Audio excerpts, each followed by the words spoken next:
Peróxido de hidrogênio 20 volumes, suspensões e também propriedades coligativas foram temas que caíram numa única só questão da UEM, prova de inverno de 2024. Bora dar uma olhadinha nesses itens.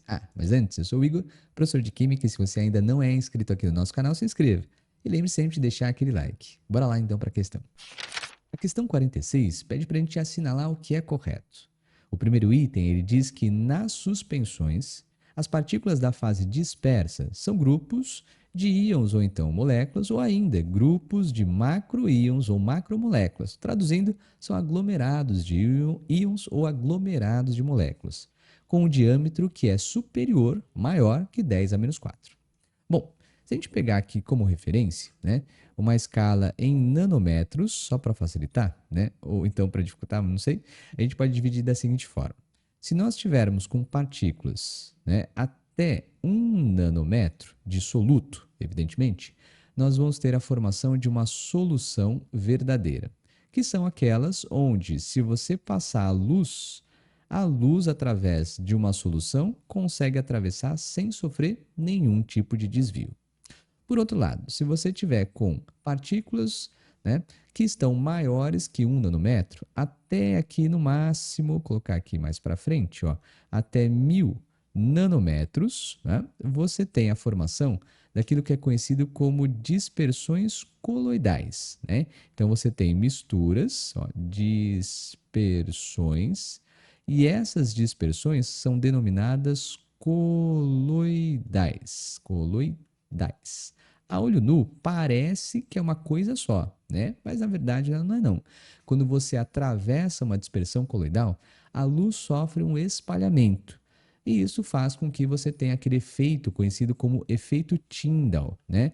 O efeito Tyndall, ele é muito comum de ser observado quando você está dirigindo, por exemplo, em neblina. A luz do farol dos automóveis acaba sofrendo esse espalhamento, que é conhecido como esse efeito Tyndall. Bom, acima de 1000 nanômetros, você tem a formação de uma suspensão, que é como, por exemplo, se você tivesse jogado terra, né, suspensão aqui, em água. Né? E na suspensão, muitas vezes, você tem essa nomenclatura. A fase dispersa, né, que é, entre aspas, o nosso soluto, e o dispersante, que pode ser caracterizado como sendo ali o nosso solvente. Bom, só que tem um problema. Aqui nós estamos trabalhando na escala de nanômetros e aqui ele está falando que é centímetros. Então vamos dar uma olhadinha, vamos passar aqui. Vou considerar que nós estamos com 1000, acima, aliás, de 1000 nanômetros. Nós sabemos que o nano, né? Nano equivale a 10 a menos 9 de alguma coisa. E o cent, que é o caso do centímetro, equivale a 10 a menos 2 de alguma coisa. Então, eu posso fazer o seguinte, olha só. Para cada 1000 nanômetros, então, nós vamos ter 1000 vezes 10 a menos 9 do metro. Né? E eu vou desmembrar esse 10 a menos 9 para conseguir esse 10 a menos 2 do cent. Vou fazer o seguinte, então, ó, vai ser 1000, né, vezes 10 a menos 7, né? Vou pegar uma parte do 10 a menos 9, então vai ser 10 a menos 2, concorda? 10 a menos 7 com 10 a menos 2 nos dá 10 a menos 9. E então, sabendo que 10 a menos 2 do metro equivale a centímetro, bora trabalhar com o que sobrou aqui. 10 a terceira equivale a 1000, ou 1000 aqui, 10 a terceira, com 10 a menos 7, então isso daqui vai nos dar 10 a menos 4. É verdade. Quando nós temos, então, suspensões, as partículas da fase dispersa, que podem ser íons, macroíons, moléculas ou macromoléculas, estão com valores acima ali de 1000 nanômetros, ou seja, acima de 10 a menos 4 de centímetros. Né? Então, boa, o item 1 está corretíssimo. Bora para o item 2, onde ele fala aqui, para uma solução de água oxigenada de concentração igual a 20 volumes, temos que 1 litro dessa solução dará origem a 20 litros de gás oxigênio medidos nas condições normais de temperatura e pressão, considerando-se a decomposição completa de todo o peróxido de hidrogênio contido nesse 1 litro de solução. Bom, nesse caso, acho que ele colocou um item meio que decoreba, né? Porque poderia ter mais informações e a gente poderia ter calculado. Mas, de modo geral, quando você tem aí água oxigenada, né? Que é uma mistura de água com peróxido de hidrogênio, então água oxigenada, a gente tem a seguinte situação. para cada 1 litro dessa água oxigenada, nas condições normais de temperatura e pressão, se você tiver água oxigenada 20 volumes, equivale a dizer que esse 1 litro vai produzir 20 litros de oxigênio molecular. Se você tiver, por exemplo, a 40 volumes, a cada 1 litro da solução de água oxigenada vai produzir um total aqui de 40 litros do gás oxigênio. Se você tiver peróxido de hidrogênio, que é comum de encontrar 10 volumes, então a gente sabe que ele vai produzir um total de 10 litros de oxigênio. Tudo bem? Bom, só para exemplificar, como é que isso é, de modo geral, calculado, né? Vamos pegar aqui como referência 20 volumes. Então, água oxigenada 20 volumes significa dizer que você está numa concentração de 6% de peróxido de hidrogênio, H2O2, massa por volume. Ou seja, você tem o equivalente para cada 100 ml de água oxigenada, tá? Então, vou escrever assim, ó, água oxigenada, um total de 6 gramas, então 6 para cada 100, né? 6 gramas do peróxido de hidrogênio H2O2. Como a gente está trabalhando com 1 litro, então para cada 1 litro, 1000 ml, né? Então 1 litro equivale lá a 1000 ml de água oxigenada, nós vamos ter o equivalente a 60 gramas do peróxido de hidrogênio H2O2. Tudo bem? Bom, considerando o processo de decomposição do peróxido de hidrogênio, H2O2 vai se decompor aqui em água mais meio mol do gás oxigênio. Então, para cada 1 mol que você tem de H2O2, são produzidos aí a metade, meio mol do gás oxigênio. Bom, passando aqui para gramas, então. A cada 1 mol de peróxido de hidrogênio são 34 gramas. Como ele indicou para a gente que está na CNTP, meio mol de gás oxigênio é meio vezes 22,4 litros. Né? Como no peróxido de hidrogênio a 6%, nós temos 60 gramas do peróxido para cada 1 litro, a gente pode calcular o volume do gás oxigênio produzido. Então, esse volume do oxigênio vai ser equivalente a 60 vezes meio vezes 22,4, tudo isso dividido por 34, que vai dar algo próximo a 20, né? Então, 20 aí, litros de oxigênio. Assim que se calcula, então, o volume para cada uma dessas soluções de água oxigenada. Mas ele teria que indicar, né? Se fosse 20 volumes, está a 6%, se for aí 40 volumes, está a 12%, 3% se for a 10 volumes, e a gente faz os cálculos dessa maneira. Belezinha? Bom, então o nosso item 2 está correto. O item 4, ele diz que quando um líquido está em equilíbrio com o seu vapor, em determinada temperatura, a pressão da fase vapor é denominada pressão máxima de vapor desse líquido. É verdade. É assim que se mede as pressões máximas de vapor dos líquidos. Imagina que eu tenho aqui um recipiente, né? A gente vai colocar uma certa quantidade de um líquido, porém esse líquido tem que ser um líquido puro, tá? Então o líquido aqui está puro.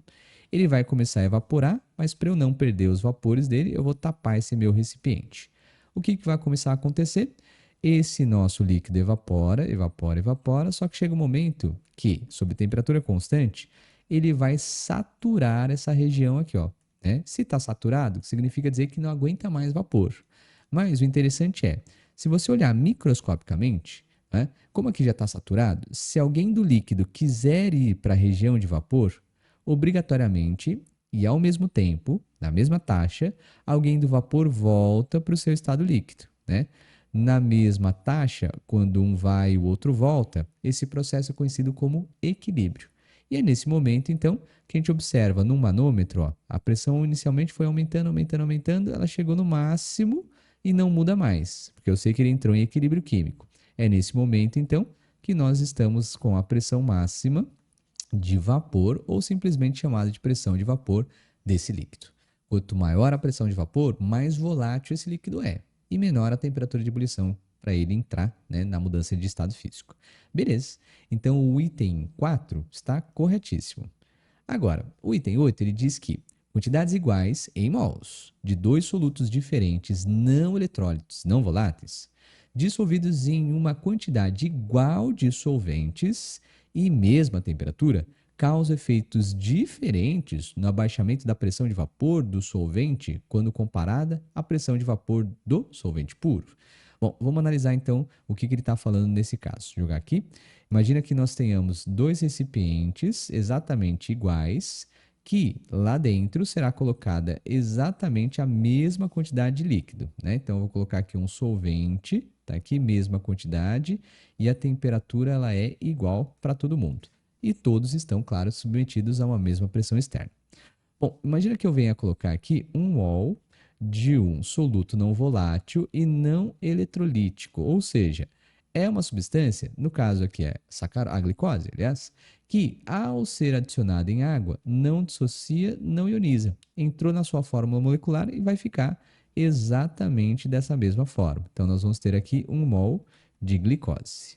Nesse outro recipiente, eu vou pegar igual quantidade de mols, como ele disse lá no texto, de um soluto não volátil e não eletrolítico. Então, eu vou colocar aqui C6, C12, aliás, H22O11, que é a nossa sacarose. Também, quando a gente adiciona a sacarose em água, ele não dissocia, não ioniza, só se molha. Consequentemente, vai entrar um mol de sacarose e vai ficar um mol de sacarose disperso. Essas partículas, né, esse 1 mol aqui de cada um dos sólidos, vai fazer com que você tenha um abaixamento da pressão de vapor. Eles atrapalham, eles ficam ali no meio do caminho. O soluto sempre atrapalha quando ele mistura com o solvente, né? E nesse caso, ó, eles vão ter o mesmo efeito coligativo. Por quê?